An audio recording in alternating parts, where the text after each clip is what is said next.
साथ केडियानॉमिक्स के फाउंडर सुशील केडिया जुड़े हैं। उनसे समझते हैं कि मौजूदा बाजार में उनकी क्या रणनीति है।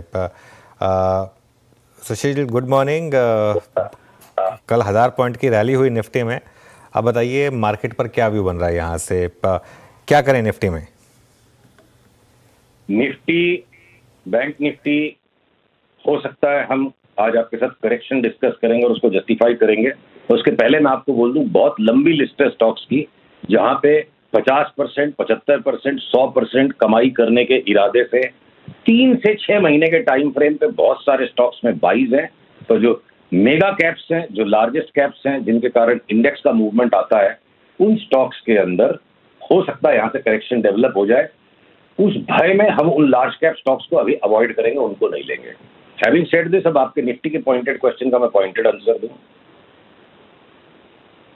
अनुज, जब 22,000 की निफ्टी पे चारों तरफ डर का माहौल था, तब आपके साथ केडियानॉमिक्स ने डिस्कस किया 24,100 तक हम जा रहे हैं और उसके बाद क्या पता कुछ करेक्शन दे के 25,000 भी हो सकती है निफ्टी, या हो सकता है कि 24,100 से टॉप बन के वापस नए लो पे आ जाएंगे। तो देखिए, जब बेयर मार्केट रैलीज जो आती है ना, उनमें अनसर्टेनिटी का लेवल मच हायर होता है।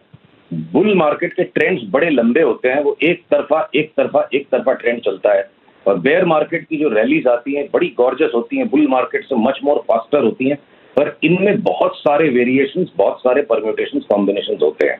तो यहाँ पे बिल्कुल फ्लेक्सिबल एटीट्यूड का होके और स्मॉलर पोजीशन साइज लेके चलना पड़ेगा। अहंकार लेके मेरा व्यू, तेरा व्यू, इसका व्यू, ये रॉन्ग हो गया, वो राइट हो गया, वो सब ट्विटर की कहानियां हैं।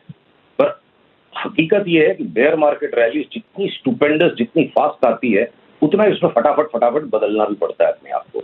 तो अगर ये वॉर की अनिश्चितता के बीच में बाजार घट नहीं रहा था और लास्ट के 2-3 दिन में सरपट एकदम से चला गया, और फ्राइडे को वॉर की अनिश्चितता खत्म होने के पहले भी निफ्टी की क्लोजिंग उसकी ओपनिंग से हायर थी, तो इंडिकेशंस पहले थे कि यहां से बवाला आ सकता है। नहीं पकड़ पाए, वो अलग बात है। तो अब अगर ये 25,000 भी हम आ गए, तो कोई यहाँ नई घटना हो गई है और ये नया ऐसा कारण पैदा हो गया जिसके कारण पूरे संसार का मुनाफा बढ़ जाएगा, कंपनियों का मुनाफा बढ़ जाएगा, स्वर्ग आ गया, राम राज्य आ गया, ऐसा कुछ नहीं हुआ है। सैटरडे नाइट को ऐसे बवाल मचा दिया, भुज में 2,000 पॉइंट ऊपर है, ऐसा है, वैसा है। तो ये जो क्लाइमैक्टिक बिहेवियर्स हैं, ये मुझे अनकंफर्टेबल बना रहे हैं कि भेड़ चाल में कूद करके कल के कल निफ्टी बढ़ जाएगी, उस ट्रेड को कर ले। हम उसकी जगह पे ग्लेनमार्क को लेंगे कि 75-80% की अप हुए 6 महीने में, या यहाँ से डी मार्ट जिसकी अपनी बात हुई थी 3500 तक की, 7500 तक जाएगा इस साल। एक राउंड हो गया और करेक्शन आ गया, अब वापस डी मार्ट में बाइंग आ गई, तो आप वापस 2,000 रुपये बढ़ने के लिए। अगर आईटी के स्टॉक्स, आपकी मेरी ये जद्दोजहद चल रही थी कि हम बेचेंगे ही नहीं, अब उनमें टेक प्रॉफिट करेंगे, 10-15% वापस नीचा लेने मिल सकता है। तो अगर प्राइवेट बैंक का करेक्शन चलता रहे और डीपर हो जाए और ये बजाज क्लीन्स ज्यादा गिर जाए, और साथ में अगर हमको लगता है बजाज ऑटो यहाँ से लेके डिलीवरी कोई बैठ जाए, तो इस भाव से भी 75% बढ़ जाएगा। 20,000 का भाव साल भर में हो जाए तो बड़ी बात नहीं लगती है। तो विरोधाभासों का बाजार है। और एक बात और जल्दी से आपको ऐड करूं आपका अगला प्रश्न लेने से पहले, ये विरोधाभास सिर्फ भारत में नहीं है। नैस्डैक की अगर मैंने टॉप 20 स्टॉक्स की लिस्ट को निकाल के बहुत डीप उनकी चार्ट्स को स्कैन किया, पैलेंटीर का स्टॉक लगता है डबल टॉप बनाने के बाद 75% गिर जाएगा, और वहीं पे टेस्ला का स्टॉक लगता है 75% बढ़ जाएगा। तो अगर ऊपर वाले को यही मंजूर है इस वक्त कि राम और रहीम की खिचड़ी एक ही हांडी में पकेगी, तेजी मंदी दोनों एक साथ पकेगी वर्ल्ड के हर मार्केट में और हर इंडेक्स में, तो फिर जाही विधि राखे राम, ताही विधि रही, हमें वैसे ही रहना पड़ेगा। बिल्कुल। खैर, वो तो किसी भी एनवायरनमेंट में जाही विधि राखे राम, ताही विधि रही है।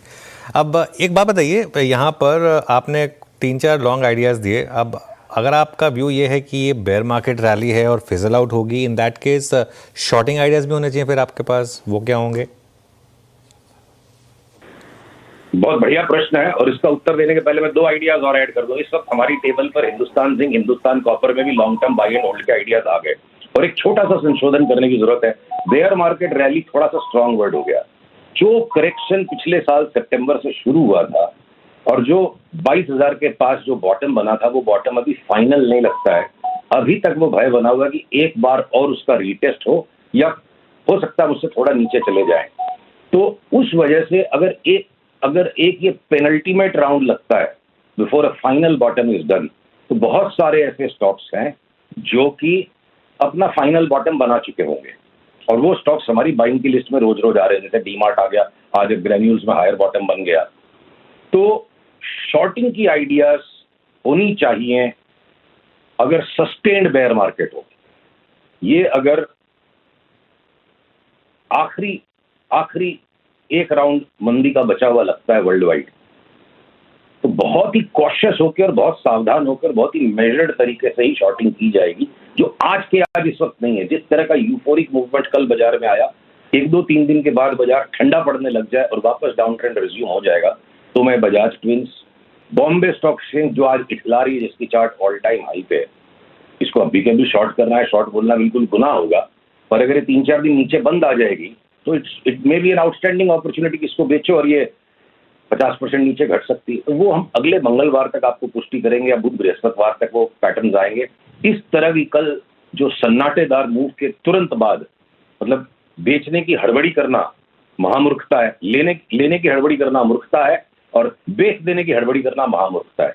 अगर बाजार बेचैन हो गया और हम भी साथ में बेचैन हो जाएंगे तो काम नहीं होगा। हमें तब बेचैन होना चाहिए जब बाजार शांत हो, और जब बाजार बेचैन है हमें शांत होकर काम करना पड़ेगा। बिल्कुल। चलिए, तो ये आपका व्यू। चलिए सुशील जी, आज थोड़ा सा कनेक्टिविटी इशू है, तो इस कॉन्वर्सेशन को आज हम यहीं रैप करेंगे। थोड़ा फ़ोन पर हैं आज हम। थैंक यू सो मच आज हमारे साथ जुड़ने के लिए।